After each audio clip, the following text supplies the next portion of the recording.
నమస్కారం సార్. నమస్తే మూర్తి గారు. మిమ్మల్ని కలవడం మాకు చాలా హుషారుగా ఉంటుంటుంది. ఏ హీరో కూడా ఇయర్లో అంత ఫ్రీక్వెంట్గా సినిమాలు చేయడం ఇప్పుడు తగ్గిందండి. యాక్చువల్లీ ఇంతకుముందు ఎక్కువ కొద్ది గ్యాప్ అంటే మరి అంటే కొంచెం ఎక్కువ టైం డిమాండ్ చేస్తున్నాయి ఈ ప్రాజెక్ట్లో. ఆబ్వియస్లీ ఆ క్వాలిటీకి తగ్గట్టుగా టైం తీసుకోవాలి కాబట్టి. అదొకటే కాదు, మెల్లమెల్లగా మీ సినిమాల స్పాన్ దాటుకుంటూ వెళ్తుంది. ఇప్పుడు మీరు ఒకప్పుడు నానంటే మిడ్ రేంజ్ హీరో అనుకున్నారేమో కానీ ఇప్పుడు టాప్ హీరో. అదే అంత అంత అంత ఫ్రీక్వెంట్గా చేయడం కూడా మంచిది కదా ఒక రకంగా. ఇప్పుడు మీ సినిమా 100 కోట్లు దాటేసింది.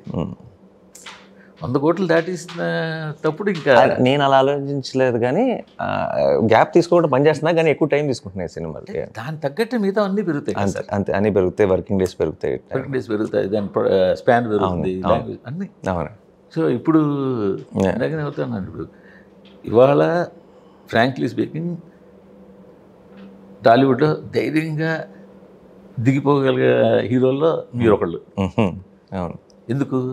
మీ సినిమా స్టార్ట్ చేసినాడే నాన్ థియేటర్ అయిపోతుంది. అన్నీ థియేటర్ మార్కెట్ డోకలేదు, ఎలా లేదన్నా 100 కోట్ల పైన బిజినెస్ అవుతుంది. సో హ్యాపీగా ప్రొడ్యూసర్ హ్యాపీగా ఉండొచ్చు, టెన్షన్ లేదు. అవును, నాకు కూడా స్ట్రెస్ లేదు. నాకు కూడా వాళ్ళకి ఎక్కడైనా పోతుందేమో అని టెన్షన్ పడాల్సిన అవసరం లేదు. ఇప్పుడు ఇంక మీరు కంటెంట్ మీద దృష్టి పెట్టుకుంటే సరిపోతుంది. అంతే అంతే. కానీ అది మాత్రం అది మీ క్రెడిటే. ఎందుకంటే అందరిలాగే మేము కూడా ఎందుకు నాని ఇలా ట్రై చేసుకుంటారు. నేను కూడా గతంలో ఒకసారి అడిగాను కూడా, ఎందుకు ఏదో ట్రై చేస్తుంటారు, జనాలు మిమ్మల్ని ఇలాగే చూడాలనుకుంటున్నారు కదా, అదే చేయొచ్చు కదా అని. బట్ మీరు మనం ఇలా ఉండిపోతే లిమిట్ అయిపోతాము, మారాలి అని చెప్పారు ఆ రోజు. ఇప్పుడు కనిపిస్తున్నాయి శ్యామ్ సింగ్ రాయ్, నాన్న, దసరా. అలాగా మేము అనుకున్నట్టు ఉండిపోయింటే మీరు ఇంకా ఆ 50-60 కోట్ల రేంజ్లో ఉండిపోయేవారు. అంటే ఏదైనా అంతే కదండి. ఏదైనా మనకి అందరికీ కనపడడం లేదో మనం చూడగలిగితేనే మనం ఆ బౌండరీ దాటగలుగుతాం మనం. ఎట్లా అంటే మీరు రెండు చేయగలిగారు. ఒకటి మీకు కావాల్సిన మీ చుట్టూ ఉండే మీ ఎంచుకునే కథల తాలూకా స్పాన్ని చాలా పెంచుకోగలిగారు. ఇప్పుడు ఈ కథ నాని కోసం అని కాకుండా ఏ కథ అయినా నాని కోసం అన్నట్టు చేసుకోగలిగారు. సేమ్ టైం మీ మార్కెట్ని పెంచుకోగలిగారు. అది రెండు మొత్తానికి అది మీ క్రెడిటే, మీ ఓన్ క్రెడిట్. Thank you. పైగా ఏంటంటే మీరు డైరెక్టర్ల కార్ఖానా తయారు చేసుకుంటూ వెళ్తున్నారు. అది అసలైన ఆస్తి, అసలైన గ్రోత్ అది. అంటే మనం ప్రౌడ్ ఇవన్నీ పెరిగేది, ఇవన్నీ సక్సెస్లు, సూపర్ హిట్లు, అదంతా ఒక ఎత్తు. బట్ చాలా గర్వంగా ఫీల్ అయ్యేది ఏంటంటే, రేపు ఏదైతే ఫ్యూచర్ తెలుగు సినిమాలో మనం కూడా we did contribute some good talent అన్నది is the most satisfying feeling అన్నిటిని మించి. ఎందుకంటే మిగతా ఇవన్నీ మళ్ళీ రేపు ఏదో 1-2 సినిమాలు ఆడకపోతే మళ్ళీ ఇంకో మాట అనొచ్చు, లేదంటే ఇవన్నీ మార్చు, కానీ ఇది మారదు అంటున్నాను. ఇది ఎప్పటికీ మారదు. సరే, అవన్నీ తర్వాత మాట్లాడదాం. ఈ ప్రాజెక్టు మీరు వివేక్ అత్రేయ గారితో చేయడం, సాధారణంగా ఎవరైనా కూడా, హీరోయిన్ కాదు, ఒక బిజినెస్ అయినా ఏదైనా కూడా ఒక సెట్ బ్యాక్ వచ్చినప్పుడు అటు చూడకుండా వేరే వైపు చూడడం అన్నది కామన్. బట్ వివేక్ అత్రేయని నమ్మి మళ్ళీ ఇమీడియట్గా పెద్దగా గ్యాప్ లేకుండా మరో సినిమా చేయడానికి ఏంటి రీజన్? ఓన్లీ సబ్జెక్టా, ఇంకేమన్నా? ముందు అంటే నా నమ్మకం తన మీద ఇవన్నీ పక్కన పెడితే, జనరల్గా మీరు ఎప్పుడైనా సరే వేరే ఏదైనా ఫీల్డ్లో అయినా సరే అందరూ చూసే వైపు కాకుండా ఇంకో వైపు చూసినాడైతే పెద్ద సక్సెస్ ఉంటుంది ఎప్పుడు. అంటే ఆబ్వియస్ సక్సెస్ అనేది ఎప్పుడు కూడా తక్కువ ఉంటుంది, దానికి లిమిటేషన్ ఉంటుంది. ఇప్పుడు మీరు మేబీ నేను రాంగ్ ఎగ్జాంపుల్ ఇస్తున్నానేమండి, బట్ ఇందులో ఇది గ్యారంటీగా గెలుస్తారు, దాని మీద గ్యాంబుల్ చేయాలనుకోండి, మీకు ఈవెన్ ఒక కెసినోలో అయినా సరే దాని రిటర్న్ చాలా తక్కువ ఉంటుంది. ఎందుకంటే అది గెలిచే ఛాన్స్ ఎక్కువ ఉంటుంది కాబట్టి. ఏదైతే చాలా రిస్కీ అంటారు చూసారా, అది కొడితే మాత్రం మామూలుగా ఉండదు బేసిక్గా ఎప్పుడైనా సరే. అండ్ అది చాలా పొటెన్షియల్ ఉన్నది అని మీకు తెలిసినప్పుడు, మీ మనసు నమ్మినప్పుడు మీరే ఆలోచించకుండా పెట్టేస్తారు కదా. సో నేను ఏ రోజు చాలా రిస్కీ కాల్స్ తీసుకుంటున్నానని నేను అసలు ఎప్పుడు అనుకోలేదు. నేను అనుకుంది ఏంటంటే, నా నమ్మకం ఇది డెఫినెట్గా డెలివర్ అవుతుందని. అండ్ అయిన రోజు చాలా గట్టిగా అవుతుంది. అంటే సేఫ్ ఆడినప్పుడు రిటర్న్ కూడా సేఫ్గానే ఉంటుంది తప్పితే దానివల్ల నేను అనేది ఎండ్ రిజల్ట్ గురించి చెప్తున్నా. కేవలం ఇంత పెట్టాము, ఇంత వచ్చింది, ఈ లెక్క మాత్రమే కాదు. దాంట్లో మన బెనిఫిట్ అయ్యి చాలా ఉంటాయి. ఒకటేమో ఆ 2 నెలలకి ఉంటుంది, రిలీజ్ అయిన 2 నెలలకి. ఒకటేమో మనం ఒక లైఫ్ టైం మనం బిల్డ్ చేసుకుంటున్న ఒక అండర్స్టాండింగ్ ఉంటుంది. ఈ 2 విధాలుగాను మనం ముందుకెళ్ళాలి అంటే ఊరికి నేమ్ గేమ్లో పడితే సరిపోదండి. మనకు ఒక మనసు ఉండాలి, మనకు ఒక ప్యాషన్ ఉండాలి, మనకు అర్థం చేసుకోవాలి, నిజంగా జెన్యున్గా పొటెన్షియల్ ఏంటో అర్థం చేసుకోవాలి. చుట్టుపక్కల ఉన్న వాళ్ళు ఉండే ఒక వైబ్ ఎప్పుడు కూడా మనం ఎప్పుడు కన్ఫ్యూజ్ చేస్తుంది. ఫిల్మ్ ఇండస్ట్రీ అనే కాదు, ఏ ఇండస్ట్రీలో అయినా సరే. చుట్టూ 10 మంది ఉన్నారు అంటే మనం 8 మంది చెప్పేది కరెక్ట్ అనుకుంటాం. మోస్ట్ ఆఫ్ ద టైమ్స్ అది 2 చెప్పేది మాత్రమే కరెక్ట్, 8 మంది తప్పు చెప్తారు. సో మనం మన మాట విని ఒకసారి మన మనసుని ఏది కరెక్ట్ అని అడగగలిగితే మోస్ట్ ఆఫ్ ద డెసిషన్స్, అన్ని డెసిషన్స్ ఎప్పటికీ రైట్ తీసుకోం, కానీ most of the decisions right తీసుకునే ఛాన్స్ ఎక్కువ ఉంది అంటున్నాను. అంత జాగ్రత్త పడి చేస్తాం చూసారా, అప్పుడు తప్పులు చేసే ఛాన్స్ ఎక్కువ ఉంది. అందరినీ అడిగి ఇది ఓకేనా, ఇది కరెక్టేనా అని మనం 1-2 సార్లు అది తప్పులు చేసే ఛాన్స్ ఎక్కువ ఉంది. కరెక్ట్గా విన్నారంటే మీ మనసు ఏం చెప్తుందో కరెక్ట్ డైరెక్షన్లో ఉంటారు ఎక్కువ శాతం. అంటే ఇంత వివేక్ యాత్రకి దేని మించి రెండోసారి ఛాన్స్ ఇచ్చడానికి ఛాన్స్? తన టాలెంట్, ఆయన మీద నమ్మకం, అంతే, తన నమ్మకం. ఆయన సరైన సబ్జెక్ట్ తీసుకొచ్చారు. సరైన సబ్జెక్ట్ తీసుకొచ్చాడు. నేను తను ఇప్పుడు కొంతమంది సరైన సబ్జెక్ట్ తీసుకొచ్చిన ఒక ఐడియా తీసుకొచ్చిన ఆ ఐడియాని చేయగలరా చేయలేరా అని డౌట్లు ఉంటాయి. తను ఖచ్చితంగా చేయగలరని నమ్మకం, అంతే. అంటే కానీ కొంచెం గ్యాప్ అయినా ఇవ్వాలనుకుంటారు కదా, ఇచ్చే కదండి జనాలు మార్కెట్. అంటే తర్వాత దసరా వచ్చింది, ఆయన వచ్చింది, తర్వాత ఈ సబ్జెక్ట్ అప్పుడే చెప్పారా? కాదండి, మన దసరా టైంలో, అదే ఆ సినిమా రిలీజ్ అయినా ఒక 3 నెలలకి 3 నెలలకి ఐడియా చెప్పాడు. చేస్తున్నావు, నువ్వు డెవలప్ చేయి, నేను చెప్తాను ఎప్పుడు స్టార్ట్ చేయాలో అని చెప్పి. ఇప్పుడు సూర్య గారు చెప్పిన ప్రకారం అంటే కథలన్నీ ఎక్కువ కథలు ఉండవు, ఉన్న కథలనే కొత్తగా చెప్పడం అన్నది అందరూ చెప్తున్న విషయమే. సో ఇది కూడా ఆయన చాలా సింపుల్గా చెప్పేశారు. చిత్రగుప్తుడు, యమధర్మరాజు ఒకళ్ళు అంతే ఉంటూ వారంకి ఒక రోజు యమధర్మరాజు, మిగతా రోజు చిత్రగుప్తుడు. అది అది అది పాయింట్, అది కథ కాదు, చిన్న కథ కాదు, అంతే. అంతే. అవును. మీకు ఇందులో ఎగ్జైట్ చేసింది ఏంటి? ఒకే మనిషిలో ఈ 2 రకాల ఇది ఉండడం అన్నదా? ఒకే మనిషిలో 2 రకాలు ఉండటం ఏం కదండి. ఆయన ఒక ఎగ్జాంపుల్గా అలా సినిమాలో వాళ్ళ నాన్న వాడి గురించి చెప్పాల్సి వచ్చినప్పుడు ఎలా చెప్పాలమ్మా నీకు వాడి గురించి, ఇప్పుడు ఎముడు చిత్రగుప్తుడు ఉంటారు కదా, వాళ్ళు ఒకే మనిషిలో స్ప్లిట్ పర్సనాలిటీ లాగా ఉంటాయని ఎక్స్ప్లెయిన్ చేశాడు అంతే. బేసిక్గా వీడెవడు శనివారం రోజు మాత్రమే కోపం చూపించగలిగే ఒక వ్యక్తి. ఎందుకు చూపించగలడు అంటే ఒక రీజనింగ్ ఉంది. అది మీరు ఎస్ జే సూర్య గారు అన్నట్టు అమ్మకి ఇచ్చిన మాట, అది శనివారం ఎందుకు, ఈ లాజిక్ అంతా మీకు సినిమా చూసినప్పుడు అర్థమవుతుంది. వీడు సో ఏం చేయాలి, శనివారం చిత్రగుప్తుడు అంటే ఏంటంటే బేసిక్గా శనివారం రోజే కోపం చూపించాలంటే ఏం చేయాలి, కోపం వచ్చిన ప్రతిసారి రాసుకోవాలి, ఎందుకంటే ఇప్పుడు చూపించలేడు కాబట్టి. అవునా, ఎందుకు మళ్ళీ మర్చిపోకూడదు కదా. ఈరోజు కోపం వచ్చింది అనుకోండి మీ మీద, మూర్తి గారు అని రాసుకుంటాడు, ఎందుకంటే ఇప్పుడు ఇమీడియట్గా చూపించలేడు కాబట్టి. పుస్తకంలోకి ఎక్కింది, పేరు ఎక్కింది. శనివారం రోజు మళ్ళీ చూస్తాడు మూర్తి గారు అని. శనివారం కల్లా కోపం ఉందనుకోండి, మూర్తి గారి మీద కోపం నిజమైన కోపం. శనివారం కల్లా పాపం ఏంటి మూర్తి గారు అంత బ్యాడ్ కూడా ఏం కాదులే అని అనుకుంటే కొట్టేస్తాడు. అవునా, పేరు కొట్టేస్తాడు. సో ఒక పేషెన్స్కి, ఒక అండర్స్టాండింగ్కి, ఒక ఓర్పుకి ఒక ఎక్సర్సైజ్ అది. సరే, అప్పుడు ఆ రోజుకి కూడా కోపం ఉంది అంటే మూర్తి గారు నిజంగానే తప్పు చేశాడు అన్నట్టు. ఈ బుక్లో పేరు రాసుకోవడం కాన్సెప్ట్ మొదట అప్పుడు మీ దగ్గరికి పాయింట్తో వచ్చినప్పుడే ఉందా, తర్వాత డెవలప్? ఫస్ట్ నుంచి పాయింటే ఫస్ట్ చిన్న ఐడియా. నేను యాక్చువల్లీ ఇంకా బాగా గుర్తు, 2 నెలల తర్వాత ఇలాంటిదని చేద్దాం సార్ అలాంటిదని రిలీజ్ అయింది. నేను అప్పటికే మెల్లగా చాలామంది బయటపడుతున్నారు ఏంటంటే ఎంత మంచి సినిమా అది, ఇంకా ఆడుంటే బాగుండేది, ఇంకొంచెం ఆడుంటే బాగుండేది అని. అండ్ నేను రిలీజ్ అయిన రోజు సాయంత్రం, నేను రిలీజ్ అయిన 2వ రోజు సాయంత్రం ఎప్పుడైతే ఇంకా ఏంటిది ఆ సినిమా అంతా అనుకున్నట్టుగా ఆడట్లేదు, ఇలాంటి మాటలు ఎక్కువ వినపడి వివేక్ కొంచెం అలా లో ఫీల్ అవుతున్న టైంలో చెప్పాను, నెక్స్ట్ సినిమా మనం చేయాలి, నువ్వు మంచి ఐడియాతో అని చెప్పా. అండ్ తను ఏదో ఒక ఐడియాలు 2-3 ఐడియాలు చెప్పాడు, మంచి ఐడియాలు, అన్నీ మంచి ఐడియాలు, కానీ నా థింకింగ్లో థాట్ ప్రాసెస్లోకి నా కెరీర్ ప్లానింగ్లోకి పడట్లేదు అవి. ఒకరోజు కరెక్ట్గా 2 నెలల తర్వాత 3 నెలల తర్వాత నేను బయట ఒక డిన్నర్లో ఉన్నాను, కజిన్స్తో అందరితో ఉన్నాను, చాలా గోల్గా ఉంది అంతా. వివేక్ ఫోన్ చేస్తున్నాడు, వివేక్ నేను తర్వాత చేయను ఇలా బయట ఉన్నాను కావాలంటే సార్ ఒక్క 2 నిమిషాలు ఉందా, I have some idea I want share అంటే సరే అయితే 1 నిమిషం ఆగని చెప్పి లైన్లో ఉంచి బయటకు వచ్చాను. బయటకు వచ్చి ఒక మూలకి వెళ్ళి ఒక చిన్న కొంచెం గోల్గా లేని ప్లేస్లోకి వెళ్ళి చెప్పని అడిగా. ఈ ఐడియా చెప్పాడు, చిన్న ఐడియా అమ్మది ఒక ఎపిసోడ్ చెప్పి సినిమా పేరు సరిపోతా సినిమా sir, this is the idea అన్నాడు. నేను అయితే ఇది అదేంది, నువ్వు ఇది వర్క్ చేయి, ఇదే చేస్తున్నావు, ఎప్పుడు చేస్తున్నావు నేను చెప్తాను ఫోన్ పెట్టేసి ఇంకా నాకు క్వశ్చన్ మార్క్ లేదు అందులో. నేను లోపలికి వెళ్ళిన వెంటనే అందరికీ అనౌన్స్ చేశా, వివేకాత్రే అది సూపర్ ఐడియా కుదిరింది, నెక్స్ట్ చేస్తాను ఫ్యామిలీ మెంబర్స్ అందరికి చెప్తాను. అంటే ఇక నేను చూద్దాంలే డెవలప్ చేస్తాడు అప్పుడు ఏంటి అది అయినప్పుడు కదా, ఇలాంటి లెక్కలేం లేవు. ఇమీడియట్గానే ఎందుకు బుక్ అన్నానంటే ఆంధ్రాలో రెడ్ బుక్ అన్నది ఇప్పుడు చాలా పాపులర్ వర్డ్.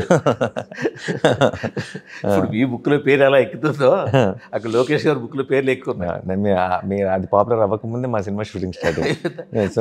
సో మాదే ఇన్స్పిరేషన్ ఏమో అప్పుడు తెలిసి ఉండదు కదా వాళ్ళకి తెలిసి ఉండదు. సో మీకు తెలియకుండానే వాళ్ళు తెలియకుండా మీరు ఒక బుక్ కాన్సెప్ట్ మ్యాచ్ అయింది, రెడ్ బుక్ కాన్సెప్ట్. మీ దాంట్లో కూడా రెడ్ బుక్ ఉంటుందా, కలర్ వేరే ఉంటుందా? మాదే brown book, brown book. So దగ్గరగానే ఉంది. అలాగే బాగానే సక్సెస్ అయినట్టుందిగా, కాబట్టి we hope the books trend బాగానే నడుస్తున్నట్టుంది. So successful book trend. అవును, ఫెయిల్యూర్ బుక్ ట్రెండ్ కాదు సక్సెస్ఫుల్. కానీ వివేకాత్రితో పాటు హీరోయిన్ని ఇంతకుముందు మీతో చేసిన హీరోయిన్ అక్కడ కూడా యావరేజ్ సినిమా అది. ఏదేంటి? గ్యాంగ్ లీడర్ కదా. Gang leader, yeah. సో మళ్ళీ అది కూడా మీరు కొంచెం డెసిషన్ అందరూ ఆలోచించుకుని వేరే విధంగా ఆలోచన. అండ్ ఇప్పటికి కూడా చాలా మంది నేను ఆన్లైన్లో చూసినప్పుడు కూడా గ్యాంగ్ లీడర్లో ఆ అమ్మాయితో నేను చేసిన ఒక 2 సీన్లు, అమ్మాయి పెద్దగా సీన్లు లేవు మా గ్యాంగ్ లీడర్లో, 2 సీన్లు. ఇప్పటికీ చాలామంది అమ్మాయిలు ఇంత అందంగా ఉండకూడదు తెలుసా, ఇట్స్ క్రైమ్ అని అదొకటి. హోయినా కానీ లేదంటే కథ రాయడం కానీ, ఆ అమ్మాయి రింగ్ దాంట్లో వేసి వచ్చిన హగ్ చేసుకుంటుంది లాస్ట్లో. ఈ వీడియోలు ఎప్పుడూ షేర్ చేసుకుంటూ ఉంటారు సోషల్ మీడియాలో కానీ ఎక్కడికైనా. అంటే ఉన్న 2 సీన్లోనే అంత నచ్చామంటే ఒక సినిమా ప్రాపర్గా చేస్తే ఇంకెంత నచ్చుతామో అనుకున్నాను తప్పితే ఇంక వేరే కాదు. అండ్ 2 సినిమాలు గ్యాంగ్ లీడరు అంటే సుందరానికి 2 దే ఆర్ నాట్ ఎక్స్పెక్టెడ్ రేంజ్లో ఆడలేదు, కానీ 2 ఆడాల్సినంత ఆడిని. They are average or above average. I feel ఈ 2 బాకీ తీర్చేస్తే టైం వచ్చింది, ఎందుకంటే ఒకేసారి ముందు శ్యామ్ సింగ్ తర్వాత సార్ అంతే, ఇప్పుడు వేరే అంతే. సో ఆ ముందువి ఆ లెక్క మీరు సరిపోయిందా సరిపోలేదు అని నేను అంటలే. ఏమన్నా అంటే కాదు, ఏమన్నా అంటే అవును మీరు అన్నట్టు వాటికి ఉన్న యాక్చువల్లీ వాటికి ఇప్పటికి కూడా ఉన్న ఇష్టానికి. ఇప్పుడు నాకు వేరే స్టేట్స్కి వెళ్ళినప్పుడు అటు మలయాళం వాళ్ళు కానీ తెలుగు వాళ్ళు తమిళ వాళ్ళు కానీ ఎంతోమందికి గ్యాంగ్ లీడర్ ఫ్యాన్స్ ఉన్నారు. సో నేను ఏమన్నా అంటే ఈ 2 సినిమాలకి యాక్చువల్లీ 2 మంచి సినిమాలకి వాడు డ్యూ క్రెడిట్ రాలా. మంచి పాటలు కూడా ఇచ్చాడు, మంచి పాటలు ఇచ్చాడు. వాడు ఇంకా చేస్తుంటే బాగుండన్న ఫీలింగ్ ఉండిపోయింది 2 మంచి ఫిల్మ్స్. సో ఈ 2 ఒక రకంగా సరిపోతే శనివారం కనుక తీర్చుకోగలిగితే ఇప్పుడు పర్ఫెక్ట్ కాంబినేషన్ తీర్చేస్తారులేండి. ఎందుకంటే ట్రైలర్ చూసాం, ట్రైలర్ ఖచ్చితంగా సార్ ఆ ఉద్దేశంతో ట్రైలర్ కూడా మొత్తం ఎలా సినిమా ఏంటి అన్నది ఒక చెప్పేసాం. అంటే ఇంకా ఈ సినిమా కాదు, ట్విస్ట్లు టర్న్ల సినిమా కాదండి అసలే. మీకు ఏ ట్విస్ట్ ఉండదు. ఇది ఇమోషన్, ఒక యాక్షన్ మూడ్తో మీరు ప్రతి సీను ఆ డ్రైవ్ని ఎంజాయ్ చేసే మీరు దీనికి సడన్గా ఏమొస్తుంది దానికోసం వెళ్ళి చూద్దాం కాదు. అండ్ మీకు గమ్యం కోసమే సినిమా ఒక లాస్ట్లో ఏం జరుగుతుందో తెలుసుకుందామని చూసే సినిమా కూడా కాదు, జర్నీ ఎంజాయ్ చేసే సినిమా. బట్ ఒక విధంగా చూసుకుంటే అంటే ట్రైలర్ కొత్తగా ఉంది, టేకింగ్ మీరు చెప్పిన ఆ జర్నీ ఎమోషన్ అదంతా హెవీగా ఉంది, బాగుంది. బట్ ట్రైలర్లో కనిపించిన ఒక పాయింట్ ఏంటంటే మీ క్యారెక్టర్ మీరు చెప్పిన వాళ్ళు ఒక బ్యాడ్ కాప్, ఒక సాడిస్టిక్ కాప్. ఈ టైప్ కాంబినేషన్లో ఇంతకుముందు కూడా 1-2 సినిమాలు అంటే ఇలాగ హీరోని వాడు బాగా హెరాస్ చేయడము, హీరో తిరగబడ్డము ఏంటవి ఇంతకుముందు కూడా వచ్చే కదా. అది ఏంటవి ఇంతకుముందు ఉదయకరణ ఒకటి చేసినట్టున్నాడు మన దేవరు సంబంధం, సినిమా స్టోరీకి సంబంధం అంటలా. అంటే ఆ 2 క్యారెక్టర్లు హీరో విలన్ అనేది 1,00,000 సినిమాలు వచ్చినాయి. అదే అండ్ హీరో విలన్ కాప్గా ఉంటాం అన్నవి ఒక 1000 పైన సినిమాలు వచ్చినాయి. ఒక సాడిస్టిక్ కాప్ అన్నది హీరో ఏదో ఒక గోల్తో వెళ్తూ ఉంటాడు, ఆ గోల్తో వెళ్ళేవాడిని ఈ సాడిస్టిక్ కాప్ అనవసరంగా అరెస్ట్ చేసి. అవును, అది మీరు చెప్పిన ఉదయ్ సినిమా. శ్రీరామ్ అనుకుంటా సినిమా పేరు. కరెక్ట్. సో అలాగే. సో ఇది ఎలా ఉండబోతుంది? ఇది అసలు ఇది వేరే ప్రపంచం అండి. ఇది వేరే హీరో విలను ఎక్కడో క్లాష్ అవుతారు. అది ప్రతి సినిమా అదే. ఆ క్లాష్ అవ్వక ముందు ఏంటి హీరో? ఒక మైలాగా నాలాగా ఒక మామూలు కుర్రాడు అంతే. కుర్రాడు అంటే నా ఉద్దేశం మన ఫ్యామిలీస్లో చూసే ఒక మనిషే. అంటే నేను అందుకే ఇక్కడ ఇంతకు మొన్న కూడా ప్రెస్ మీట్లో కూడా చెప్పాను, ఇంటర్వ్యూలో చెప్పాను, మన చిన్నప్పుడు gang leader is the most commercial film కదా. 100%. దాంట్లో చిరంజీవి గారు ఇలా బామ్మ తిడుతూ ఉంటే బయట దుప్పటి కట్టుకొని పడుకుని ఏంటే నీ అమ్మ అని చెప్పి లెగిసి అలా మనలో ఒకటిలాగా ఉండేవాడు. అవునా? మనకి రాను మన కమర్షియల్ సినిమా ఏమైపోతుంది అంటే మనలో ఒకడు కానివాడు అయిపోయాడు ఆ హీరో. అంటే వాడు లార్జర్ దెన్ లైఫ్, అసలు అలాంటి మనిషి ఉంటాడో లేడా ప్రపంచంలో మనకు తెలియదు, కానీ ఉన్నాడు అని చెప్పటమే కమర్షియల్ సినిమా అయిపోయింది. సో అది ఎవరో ఒక అసలు ఇంపాసిబుల్ నమ్మడానికి, కానీ అలా ఉన్నాడు అని చెప్పడమే ఒక కమర్షియల్ సినిమా అయిపోయింది. అండ్ మనకి చిన్నప్పుడు మనం చూసిన సినిమాలు అన్నీ కూడా రజనీకాంత్ గారి సినిమాలైనా చిరంజీవి గారి సినిమాలైనా సరే ఒక కథలో నుంచి ఒక ముత్తు కానీ, లేదా భాష కానీ, లేదంటే నరసింహ కానీ, లేదంటే చిరంజీవి గారు ఎన్నో సినిమాలు మనం అంతా రిలేట్ అవుతూ మనం మనలాగే ఉన్నట్టే, మన బామ్మలాగే మనలాగే ఫీల్ అవుతున్నారు, మనలాంటి ఫ్యామిలీ అంతా ఫీల్ అవుతూ ఒకనొక సందర్భం వస్తే అప్పుడు మీరు చూడాలనుకుంటున్న యాక్షన్ హీరోని చూస్తారు కదా. అవే మనం చూసి పెరిగాం. అవే చాలా పవర్ఫుల్ కథలు. వాళ్ళతో పాటు నవ్వేవాళ్ళం, వాళ్ళతో బాధపడేవాళ్ళం. ఇప్పుడు ఏమైపోయింది, అది మనం బాగా మిస్ అవుతున్నాం. ఇప్పుడు ఇది కూడా ఎంజాయ్ చేస్తున్నాం అనుకోండి, కానీ అది కదా మన కోర్, మన యాక్షన్ సినిమా కోర్ అది కదా అని. సో సూర్య అలా ఉంటాడు.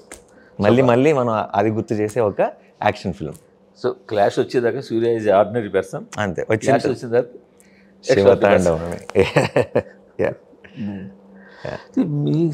మీ కథలన్నీ ఏ హీరో అయినా కథలు ఆయన ఏమంటారు యూజువల్గా, మధ్యలో అయితే 1-2 ఫిల్టర్స్ ఉంటాయి వింటారు. బట్ చాలామంది హీరోలకి చుట్టుపక్కల ఫ్రెండ్స్ ఉండడం కానీ. మధ్యలో ఫిల్టర్స్ అంటే ఎవరికి అంటున్నారు? నాకా? ఎవరికైనా, ఏ హీరోకైనా కూడా నాకు అసలు ముందుగా మేనేజర్ అయినా ఒక పాయింట్ లేకపోతే ఇంకోళ్ళు వినడంగా ఉంటుంది కదా. అవును.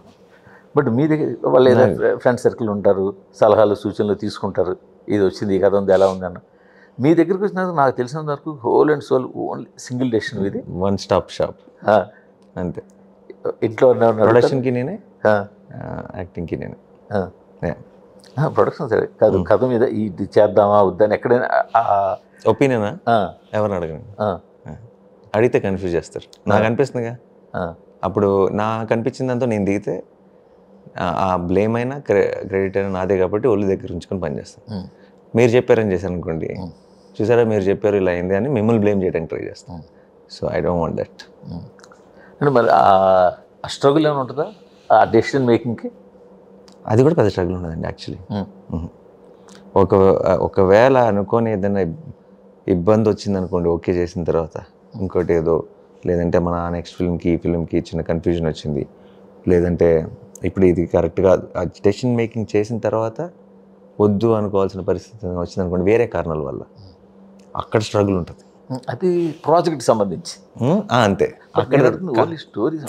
ఇప్పుడు సాధారణంగా ఎంత అంటే మీకంటూ ఒక బేసిక్ ఇన్స్టింక్ట్ ఉంటుంది, అది ఏదో కొడుతుంది, ఇది బాగుంటుంది, ఇది వెళ్తుంది, దాని ప్రకారం మీరు అంతే. ఒక్కోసారి అది డెసిషన్ మేకింగ్ జరగక స్ట్రగుల్ పడి ఇది అవుతుంది. అస్సలు మనసుకు అనిపించిందా చేస్తున్నాం దిగామంటే ఇంకా అది నాది, అప్పుడు అది నా సమస్య. సినిమా ట్రైలర్లో చూసినట్టు ఇంకా ఆ తర్వాత స్ట్రగుల్ అనేది అసలు ఉండదు.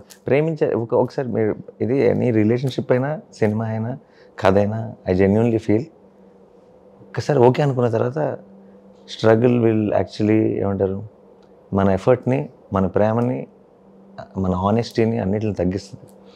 మీరు ఇప్పుడు ఏదైనా ఒక రిలేషన్షిప్ అయినా, మ్యారేజ్ అయినా, మీరు ఓకే అనుకున్నాక you have to make it work, you have to believe in it, you have to love it and మొత్తం దిగిపోవాలి. మనం కనుక అనుకుంటున్నాం అనుకోండి, ప్రాబ్లమ్స్ పెద్ద అవుతాయి కానీ తగ్గవు. ఏదైనా సరే, ఏదైనా ఒక ఫీలింగ్ వచ్చినా సరే. అది నేను ఎందుకు ఈ క్వశ్చన్ అడిగానంటే, కొన్ని సినిమాలు మీ కథ అది సరైన కథ అవ్వచ్చు, అది ఆటోమేటిక్ తెలిసిపోద్ది, ఇది మంచి కథ, బాగుంది, ఓకే చేసేద్దాం. బట్ దసరా, నాన్న, ఈ 2 కథలు అంత మీరు దాన్ని ఓకే చేయడానికి నేను బ్యాంక్ నేను నమ్మా, నాకు అసలు డౌటే లేదు. నాకు దసరా మీద కానీ హాయనన్న మీద కానీ అసలు నేను మీకు రిలీజ్ అయిన తర్వాత చూసిన మీరు డిక్ట్ ఏదైతే ఉందో అది నేను ఎప్పుడు రిలీజ్ ముందే ఐ టోల్డ్ ఎట్ హోమ్, ఇంట్లో చెప్పేశాను will be blockbuster. And హాయనన్నకు కూడా చెప్పాను, సినిమా ఓకే చేసిన రోజు చెప్పాను will be a very slow opener, ఎందుకంటే ఈ జానర్ ఈ మధ్య రావట్లేదు, చూడట్లేదు, దీన్ని అండర్ ఎస్టిమేట్ వేస్తారు అని చెప్పాను. అని నేను రిలీజ్ ముందు కూడా మా వాళ్ళతో జరిగిన డిస్కషన్ చెప్తాను సరదాగా.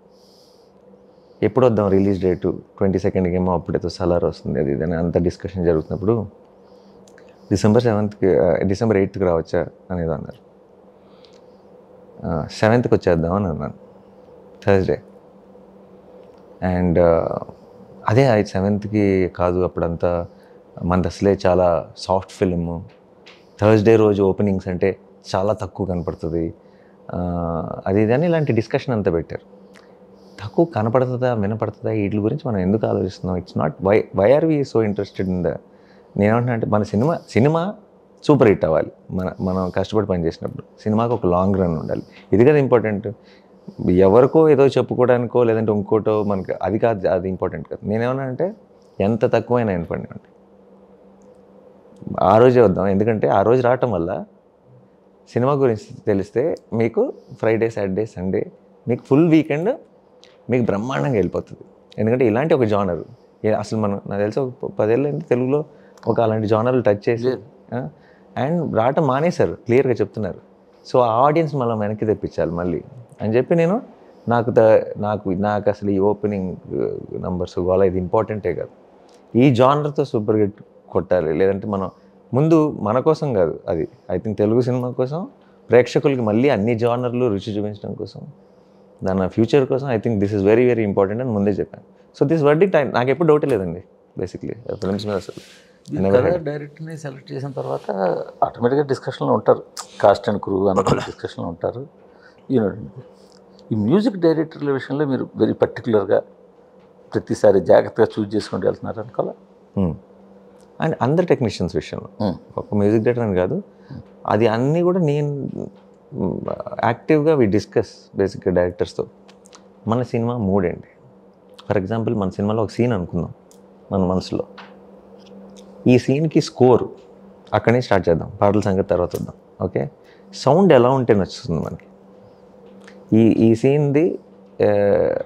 ఈ సీన్ హైలైట్ అవ్వాలి థియేటర్లో అంటే ఎలాంటి సౌండ్ అయితే కనుక బాగుంటుంది. కొన్నిసార్లు అనిపిస్తుంది మీకు ఆబ్వియస్ చాయిస్ ఎప్పుడు చాలా బ్యాడ్ చాయిస్ తెలుసా, ఎలా అంటే మీకు ఇలాంటి సీన్లు అయితే ఆ మ్యూజిక్ డైరెక్టర్ బాగా చేస్తాడు అన్న ఒక చాయిస్ ఉంటుంది చూసారా, అది ఎప్పుడు వెళ్ళకండి. ఎందుకంటే ఆ మ్యూజిక్ డైరెక్టర్ చేసిన వెంటనే ఈ సీన్ పాత సీన్ అనిపిస్తుంది, ఎందుకంటే అలాంటి ఆల్రెడీ బాగా చేశాడు కాబట్టి. మీకు అర్థమైందా? సో ఆబ్వియస్ చాయిస్ ఉండకూడదు, కొత్తదై ఉండాలి కానీ అదిరిపోవాలి. So it's a very important decision. అది జస్ట్ మ్యూజిక్ డైరెక్టర్ విషయంలోనే కాదు, ఐ థింక్ డిఓపి విషయంలో అదే మీరు ఇందాక అన్నది అదే, ఎవరో చూడని యాంగిల్లో అప్పుడే ప్రేక్షకులు కూడా ఎంజాయ్ చేస్తారు. మీరు అన్నది కరెక్ట్. ఇప్పుడు ఈ సీన్ ఆ డైరెక్టర్ అయితే చాలా బాగా హ్యాండిల్ చేస్తాడు కాబట్టి ఆటోమేటిక్గా ఇచ్చేద్దామని కామన్గా జరిగేది ఇది. బట్ అదే డైరెక్టర్ అలాగే బాగానే తీస్తే ఇంతకుముందు తీసాడు కదరా అలాగే ఉంది అని అంటారు కదా. ఎవరైతే అనుకోవట్లేదు, మీరు ఇప్పుడు వివేక్ దగ్గర నుంచి యాక్షన్ ఎక్స్పెక్ట్ చేయట్లేదు కదా, ఇప్పుడు వివేక్ తీస్తాడు యాక్షన్, అది యాక్షన్ కన్వెన్షనల్ థింకింగ్. నాకు conventional, on general norms maybe unconventional, అంటే ఇండస్ట్రీలో ఎక్కువగా పాటించేది కాదు. కరెక్ట్. అదే మీ సినిమాలు కూడా అలాగే చేసుకుంటూ వెళ్తున్నారు కదా. అంతే. అంటే అది ఏమన్నా అన్కన్వెన్షనల్ చేయాలని కాదు, నా మనస్తత్వం అదే కాబట్టి ఇట్స్ గోయింగ్ విత్ ఇట్. మీరు అనౌన్స్ చేసినప్పుడు అందరికీ ఏమనిపిస్తుంది అంటే ఏంటిది, ఇప్పుడు మెల్లిగా మీ నమ్మకం పూర్తిగా వచ్చేసింది కాబట్టి మీ సబ్జెక్టుల ఎంపిక మీద ఇంకా హ్యాపీ అయిపోయారు. ఇప్పుడు మామూలుగా అయితే ఏమనుకుంటారంటే ఏంటి రిలీజ్ అయిన తర్వాత అప్పుడు ఓహో ఇదే సంగతి అనుకుంటారు. ఆ స్టేజ్కి మెల్లిగా జనాల్ని మీ ఫ్యాన్స్ని కూడా తీసుకొచ్చారు. అవును, ఇంతకు ముందు చాలా కంప్లైంట్ చేసేవాళ్ళు, ఇప్పుడు కొంచెం ఆ నమ్మకం పెరిగింది. కానీ మీ స్పాన్ పెరుగుతుంది, పాన్ ఇండియా పెరుగుతుంది, కానీ దాంతోపాటు బడ్జెట్ కూడా అది ఇంకా కంట్రోల్లో ఉండదంటారా? బడ్జెట్ పెరగాలి కదండి, కథ పెద్దదైనప్పుడు కథ బట్టి పెరగాలి. కథ కనుక సింపుల్ కథ అనుకోండి, దసరా అనుకోండి, దానికి అవసరం. అవును. ఇప్పుడు దీనికి కూడా అవసరం ఉంటుందా? మీరు చూసి చెప్పండి. సినిమా చూసే చెప్పాలంటారు. సినిమా చూసి చెప్పండి. సినిమా చూసిన తర్వాత ఈ బడ్జెట్ అవసరమా కాదు చెప్పండి. దేని కరెక్ట్గా ఈ సినిమాకి ఎంత అవసరం అంతా పెట్టినాం. మీరు బయట ఎవరెవరో ఏదో చెప్పేవాడిని నేను అప్పుడు. మీకే తెలుసు, మీకు తెలుసు కదా సోషల్ మీడియాలో ఉంటుందా, వాళ్ళు ఏదో అన్నారని వీళ్ళు ఏదో అంటారు. ఇవే మళ్ళీ తర్వాత చాలామంది అంటే ఒకటి ఎవరో ఏదో రాసినా సరే అది క్రియేట్ అయిపోతుంటుంది ఏదేదో. ఎందుకు మీరు జస్ట్ కరెక్ట్ నెంబర్స్ తెలిసి మీకు సినిమా చూస్తే కరెక్ట్ ఎగ్జాక్ట్ రేట్ అనిపిస్తుంది. నేను ఎందుకన్నానంటే నాని ఒక మోస్ట్ డిపెండబుల్ హీరో. అది పోదండి, ఆ ట్యాగ్ అలా ఉండాలి కదా. ఉండాలి. అది నేనంత జాగ్రత్త పడతాను ఆలోచించండి దాని గురించి. నేను ఎక్కువ ఆలోచిస్తాను యాక్చువల్లీ. డిపెండబుల్ అవ్వాలని కాదు. నా సినిమా మీరు మీరు మీరు బ్లాక్ బస్టర్ అంటే నాకు అంత కిక్ రాదు. మీరు మొత్తం everybody is happy and everybody is in profits అంటే నాకు అది దట్స్ మై బిగ్గర్ హై నాకు. అండ్ అలాగే దాని స్పాన్ సెటప్ పెరుగుతూ ఉన్నప్పుడు it's a bigger responsibility also. So yeah it's I don't think in that terms అండి. దసరా విషయంలో విలన్ విషయంలో కేర్ తీసుకున్నారు. ఇక్కడ కూడా మెయిన్ విలన్. దీని వెనకాల ఏంటి మీ ప్రాసెస్ ఏంటి? అది పర్టికులర్ అసలు విలన్ ఉన్న సినిమా అంటే విలన్ మోస్ట్ ఇంపార్టెంట్ అని అర్థం అండి. ఒక కథలో ఇప్పుడు జెర్సీలో ఆ బుడ్డోడు లేకపోతే నేను లేను. ఎందుకు? జెర్సీ ఫాదర్ కదా కాబట్టి. ఆయనలో ఆ పాప లేకపోతే నేను లేను. ఇప్పుడు ఆయన మేబీ ఒక ఆపోజిట్స్ని కంపేర్ చేస్తున్నానేమో. ఇప్పుడు ఆయనలో ఆ పాప ఎంత ఇంపార్టెంటో సరిపోదాలో ఎస్జే సూర్య గారు అంత ఇంపార్టెంట్. ఎందుకంటే అది లేకపోతే ఇమోషనే లేదుగా అసలు. వీడు సూర్య అన్నాడు గురించి అడగట్లేదు, ఎస్జే సూర్యని ఎందుకంటే అదే అన్న పాత్ర ఆ ఇంపార్టెన్స్ బట్టే కదా ఎంచుకుంటాం ఎవరు ఏం చేయాలంటే.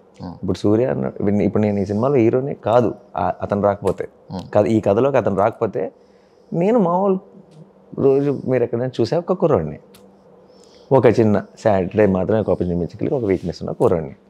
కథ ఎంచుకుంటున్నారు మీరే, whole and soul decision. Cast and క్రూని డిస్కషన్లో ఆల్మోస్ట్ మీరే. So whole and soul decision కాదు కథ, ఇది కథ హోల్ అండ్ సోల్ డెసిషన్. మిగతా అన్నీ అందరితో కూర్చుని మీ సజెస్ట్ చేస్తున్నారు. మీకున్న నాలెడ్జ్ ప్రకారం మీకున్న అన్ని లాంగ్వేజ్ సినిమాలు యాక్టర్ని చూస్తున్నారు కాబట్టి టెక్నీషియన్ని క్రూని కూడా మీరు. సో ఒక డైరెక్షన్ తప్ప ఆల్మోస్ట్ మీ ప్రాజెక్ట్ అంతా అసిస్టెంట్ డైరెక్టర్లో పనిచేస్తాను. ఒక ఒక నా డైరెక్టర్కి ఒక బౌన్స్ బోర్డ్ లాగా పనిచేస్తాను. అంటే తనకు కూడా ఇప్పుడు ఇలా బోల్డ్ అన్ని ఒపీనియన్స్ ఉంటాయి, రకరకాలు ఉంటాయి. నేను జెన్యూన్గా నమ్మేది ఏంటంటే తనకు ఒక బౌన్స్ బోర్డ్ అయి ఉండాలి. తను ఏదైనా నాతో షేర్ చేసుకోగలిగి ఉండాలి. నేను ఇలా అనుకుంటున్నాను సార్, లేదంటే నాకు చిన్న కన్ఫ్యూజన్లో ఉన్నాను సార్ అన్నకి. అంటే ఇప్పుడు ఎందుకు నా దగ్గరికి అడగటం, లేదా నేను అప్రోచబుల్ లేనన్న ఫీలింగ్ వాళ్ళకి క్రియేట్ అవ్వకూడదు. So everything is a discussion. And ఈ రోజు దాకా నేను వాళ్ళు వద్దు, ఇప్పుడు ఏదైనా నేను అనుకున్నది ఇప్పుడు వాళ్ళు ఏదైనా వద్దు అన్నారు అనుకోండి, నేనేది ఇప్పటిదాకా ఇది వద్దు ఇది చేయొద్దు అని ఎప్పుడు చెప్పను. నేను ఊరికే ఎక్స్ప్లెయిన్ చేస్తా, ఇదైతే ఏంటి అని. I will let them take the decision. అంటే వాళ్ళు మల్టిపుల్ ఆప్షన్స్తో మీ దగ్గరికి వస్తే మీరు, నేను అప్పుడు నా ఒపీనియన్ చెప్తా. ఇదైతే ఈ ప్లస్ అవుతుంది, ఇది మనకి ప్లస్ అవుతుంది, ఇదైతే ఇది ఇలా నాకు అనిపిస్తుంది, బట్ నీకేమనిపిస్తుంది అని అడుగుతా. వాళ్ళు ఒకటి చెప్పిన వెంటనే దాని డెసిషన్ తీసుకుంటాం. వాళ్ళకి ఇచ్చిన ఆప్షన్స్కి మీరు మళ్ళీ వేరే ఆప్షన్స్ యాడ్ చేయడం కూడా జరుగుతుంటుందా? మనకి ఏమైనా కరెక్ట్ అనిపిస్తే ఇది ఎలా ఉంటుంది ఆలోచించి ఒకసారి అంటాను. అంతే తప్పితే ఇది చేద్దాం, ఇదే చేయాలి, నువ్వు అనుకున్నది కరెక్ట్ కాదు అని కట్ చేయను. ఎందుకంటే ఈ సినిమాలన్నీ ఒక్కొక్క దానికి ఒక్కొక్క యూనిక్ క్యారెక్టర్ ఉంటుంది. ఒక్కొక్క సినిమాలో నాని ఒక్కొక్కలా కనపడుతున్నాడు అంటే దానికి కారణం నాని కాదు, వాళ్ళందరికీ ఒక్కొక్క యూనిక్నెస్ ఉండటం వల్లే. మనం ఎక్కువ ఇన్వాల్వ్ అయ్యి వాళ్ళ యూనిక్నెస్ పోగొట్టేస్తే ఈ సినిమాలన్నీ ఇంత యూనిక్గా కనపడు. వాళ్ళలాగా వదిలితేనే every film will look very best. So Dasara చేతితో మళ్ళీ అదే డైరెక్టర్ చేయబోయే సినిమా ఎలా ఉండబోతుంది? అది ఇంకా అది మ్యాడ్ మ్యాక్స్. అది అవునా? అసలు మీరు ఇప్పుడు ఐ థింక్ నేను ఇప్పుడు ఏం చెప్పినా సరే ఐ థింక్ మీకు కొన్ని రోజులు మీకు దాని రిలేటెడ్ మ్యాటర్ ఏదైనా చూసేంతవరకు ఓహో ఇలా ప్లాన్ చేశారు అన్న క్లారిటీ రాదు. అది కూడా సేమ్ తెలంగాణ బ్యాక్డ్రాప్ ఉంటుందా? అది చూస్తారు ముందే ఎందుకు చెప్పడం. కానీ మీ ఫ్యాన్స్ ఒక విషయంలో నిరుత్సాహపడ్డారు. ఓజీ డైరెక్టర్ సుజిత్తో మీ సినిమా అని చెప్పి వార్తలు వినిపించాయి. ఉందండి. అది కొన్ని రీజన్స్ వల్ల వెనక్కి వెళ్ళింది. అయిపోలేదు కానీ వెనక్కి వెళ్ళింది. అంతే. సో అది కొంచెం ఫ్యాన్స్ డిసప్పాయింట్ అయ్యారు. అది ఎప్పుడు ఉండొచ్చు. వెనక్కి ఐ థింక్ కరెక్ట్గా దాని ప్లేస్కి వెళ్ళింది. అది యాక్చువల్లీ రషప్ చేసి ముందుకు తెద్దాం అనుకున్నాం ముందు. ఇప్పుడు యాక్చువల్లీ దాని ప్లానింగ్కి, దాని సెటప్కి, దానికి ఎంత టైం కావాలి ప్రీ ప్రొడక్షన్, కరెక్ట్ ప్లేస్మెంట్కి వెళ్ళింది. దీని తర్వాత ఉండొచ్చా? శ్రీకాంత్ తర్వాత అదే నేను అనేది ఉండొచ్చా? ఉండొచ్చు కదా, ఉంది. Correct fix. ఫిక్స్డ్. అది మీ ఫ్యాన్స్ గుడ్ న్యూస్ కదా. ఇది it was always there, but దాన్ని ముందుకు తీసుకొచ్చేద్దాం అనుకున్నాం. ముందు ఇనీషియల్ ప్లాన్ ఇదే, దాన్ని ముందుకు తెద్దాం అనుకున్నాం. ముందుకు తెచ్చి కంగారు చేయొద్దు, అక్కడే చేద్దాం. అంటే ఎందుకంటే ఇప్పుడు ఒకప్పుడు మిమ్మల్ని బాయ్ నెక్స్ట్ డోర్గా చూసేవాళ్ళు, కానీ ఇప్పుడు మీరే వాళ్ళకి మెల్లిగా అలవాటు చేశారు. నన్ను ఇలా కూడా చూడొచ్చు, ఇలా కూడా చూడొచ్చు. ఇప్పుడు వాళ్ళు మిమ్మల్ని ఒక మాఫియా లీడర్ గాను, లేదా గ్యాంగ్స్టర్ లేదా ఒక మాస్ హెవీ మాస్ హీరోగా చూడాలనుకుంటున్నారు. సో అది సుజిత్ తోటి పాసిబుల్ అవుద్దని వాళ్ళు నమ్ముతున్నారు. దానికి ముందే జరిగిపోద్ది అనుకుంటున్నాను నేను. అవునా? అంటే శ్రీకాంత్ సినిమా హింట్ ఇస్తున్నారా? చూడండి, ఎందుకు నేను అన్ని ఇప్పుడే ఇంటర్వ్యూలో రివీల్ చేస్తే బాగుంది. అది ఒక్కొక్క దానికి ఒక్కొక్క ముహూర్తం ఉంది, ఒక్కొక్క టైమింగ్ ఉంది, ఆ టైంలో చెప్దాం. Okay sir. నేను సరిపోతా సినిమా అయితే చాలా ట్రైలర్ వచ్చేదాకా కూడా మాకు ఇంట్రెస్ట్ ఎలాగ ఉంది మీ సినిమా అన్నింటి మీద. ట్రైలర్ ఆ ఇంట్రెస్ట్ని డబుల్ చేసింది. పైగా మీరు కథ ఇప్పి చెప్పి ఆ మెయిన్ ఆ బుక్ అన్నది కానీ శనివారం నాడు కబరాని, సో ఇదంతా కలిపి ఈ కథను ఎలా డీల్ చేస్తారు అన్నది చాలా అంటే అవన్నీ చిన్న చిన్న ఎలిమెంట్సే. మెయిన్ అంతా డ్రైవ్, ఈ కథ ముందుకు ఎలా వెళ్తుంది అన్నది ఇంట్రెస్ట్గా ఉంది. సో ఖచ్చితంగా ఎప్పుడు కూడా మనం సినిమా సక్సెస్ తర్వాత మళ్ళీ కలుస్తుంటాం. ఈసారి కూడా కలవాలి. తప్పకుండా. థ్యాంక్ యూ మూర్తి గారు. Thank you.